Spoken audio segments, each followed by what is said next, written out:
Hello, welcome to this short video on how to perform basic arithmetic on dates.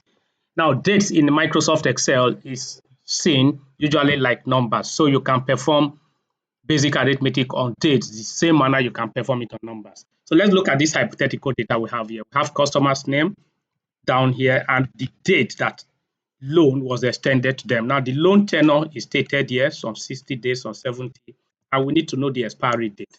Now, usually you see credit officers get a table calendar and add 64 days to get the expiry date. Now, all we need to do is just to perform basic arithmetic. I'm going to say equal to this plus the loan start date, and I hit my enter key.